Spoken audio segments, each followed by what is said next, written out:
एक रहस्य, डर और साहस की कहानी। घना जंगल, चारों ओर ऊंचे ऊंचे पेड़, जिनकी शाखाएं जैसे किसी अनदेखी दुनिया को छुपा रही हों। सूरज की किरणें भी जमीन तक पहुंचने में असमर्थ थीं।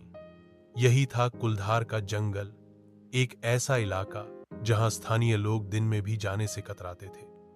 कहते थे कि वहां कुछ है, कोई है जो देखता है, सुनता है और कभी कभी पकड़ भी लेता है। अध्याय 1। अकेली पर बहादुर। अन्वी एक निडर और साहसी लड़की, जिसे शिकार करना और जंगलों की खोज करना पसंद था, उस दिन अकेले ही कुलधार जंगल में प्रवेश कर गई। उसे डर नहीं लगता था। उसके हाथ में धनुष था और कमर पर एक छोटी कुल्हाड़ी लटक रही थी। डर सिर्फ कमजोरी है। उसने अपने पिता से सीखा था, जो सेना में एक वीर अधिकारी थे। जंगल में शांति थी, लेकिन वो शांति जरूरत से ज्यादा थी। अध्याय 2। दूसरा शिकारी। उसी दोपहर एक और व्यक्ति जंगल में दाखिल हुआ। राजू गिरी, एक पेशेवर शिकारी। लंबे समय से वह जंगल में जंगली जानवरों का पीछा करता आया था, पर आज वह किसी और के निशान पर आया था। उसने देखा कि मिट्टी पर किसी महिला के पैरों के निशान थे, गहरे और हल्के, जैसे वह दौड़ नहीं रही, पर रुक कर बढ़ रही हो। वह चौंका।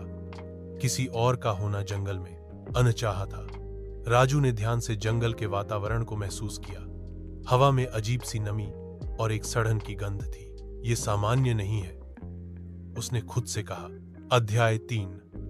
परछाई की पहली झलक। अन्वी एक सूखे झरने के पास पहुंची और पानी की तलाश में पेड़ों के बीच झोंक रही थी। तभी उसे ऐसा लगा कि कोई पीछे से देख रहा है। वह मुड़ी। कुछ नहीं था, मगर कुछ था। एक धुंधली सी परछाई जो हवा में नहीं हिली। वह वहीं थी, स्थिर, पेड़ों के पीछे। उस परछाई की आंखें चमक रही थीं, हल्की लाल आभा के साथ। अन्वी को एहसास हुआ कि यह कोई जानवर नहीं था। कौन है? उसने चिल्लाकर पूछा।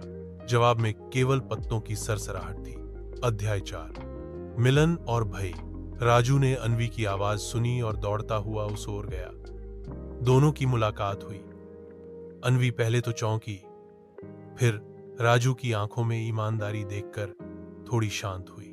राजू ने कहा, इस जंगल में कुछ है, मैं भी महसूस कर रहा हूं, तुम अकेली नहीं हो। तभी अचानक चारों ओर धुंध छाने लगी, तेज, ठंडी और सिसकती हुई। धुंध के बीच एक औरत की हंसी गूंजी, करारी, कर्कश और ठंडी। तुम आ ही गए, दोनों।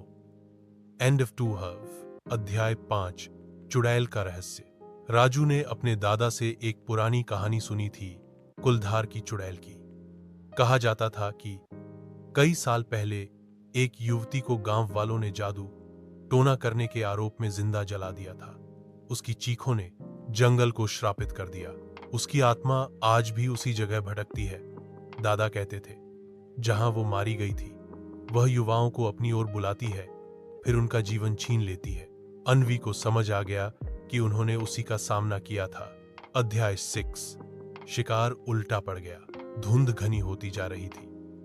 अन्वी और राजू ने भागने की कोशिश की, लेकिन हर दिशा में वही झाड़ियां, वही पेड़, वही रास्ते, जैसे जंगल खुद उन्हें भ्रमित कर रहा हो। चुड़ैल अब स्पष्ट रूप से सामने आने लगी। एक लंबा काला कंबल, उलझे बाल और चेहरा जैसे किसी ने उसे आग में पिघलाया हो। उसकी आंखें नफरत से जल रही थी। तुम भी वही करोगे जो उन्होंने किया था? उसने चीखा। या मुझसे मुक्त होने की कोशिश करोगे? अध्याय 7। अंत या शुरुआत। अन्वी ने धनुष उठाया और एक जलता हुआ तीर उसकी ओर छोड़ा। आग की लौ से चूक